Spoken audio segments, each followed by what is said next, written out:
A few months ago, I casually posted a comment on a comic forum. The comment was about struggle in story. The day after I posted that simony innocuous comment, I found myself in the middle of a hate thread. I was so shocked, I began to reflect on the meaning of life and its purpose, all from this forgettable comics forum, and that that blocked me.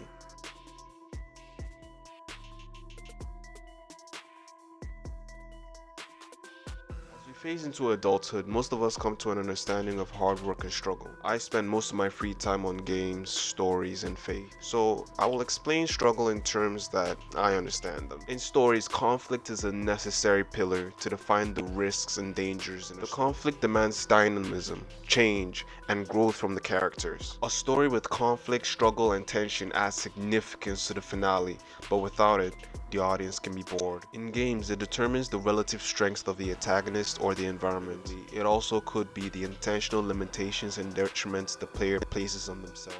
There's a certain prestige and satisfaction that comes with beating a game at its highest difficulty. A game on low difficulty loses the risk of loss. With a predetermined outcome of victory, interest in a game is likely to falter. I view challenging things in life as a source of meaning to the objective. Even though it was hard to get the job done, I got it done. I read in the Bible that long suffering is a fruit of the Spirit, and most other mainstream religions emphasizes that suffering is an important part of life. These mediums influence how I reach my current perspective, but soon that was all about to change. Reading a comic called 1 in 7 billion Irregulars. It was a virtual reality comic wherein the protagonist accomplishes great feats with ease. I saw a comment praising the easygoing nature of the comic, and this statement perplexed me. So I asked, do you? You like protagonists having an easy time without conflict? Little did I know this would be the most controversial statement I'd ever made. I received replies such as, or let people enjoy what they want without being a condescending douche. Imagine that. And nope, that's life. There's always douches around, and chances are that at least one of them will be condescending towards you per day. In fact, the first person to criticize me was so infuriated they decided to block me right after their response. On a slight tangent, I'm mad too. That was such a wimp move to insult somebody and block them before they can respond. It's like hitting somebody behind the it's like hitting somebody and then hiding behind the cops.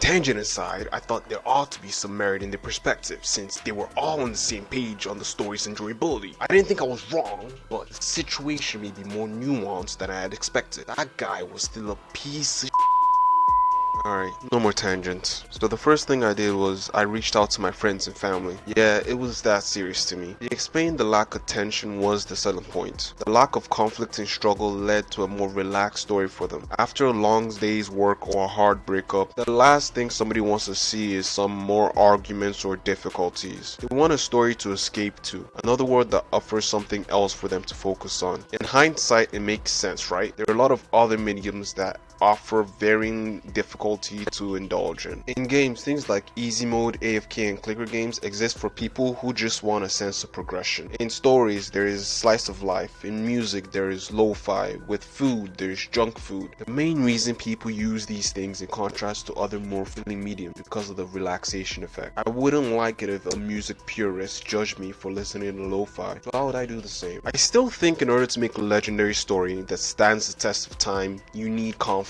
But I understand the backlash I got was for the smarminess and closed-mindedness of my comments, and I'll see the utility of wish fulfillment stories, and I would like to apologize to the original commenter, but still, that other guy was a piece of so, on a lighter note, thanks for the support on the Kishi video, it's very much appreciated.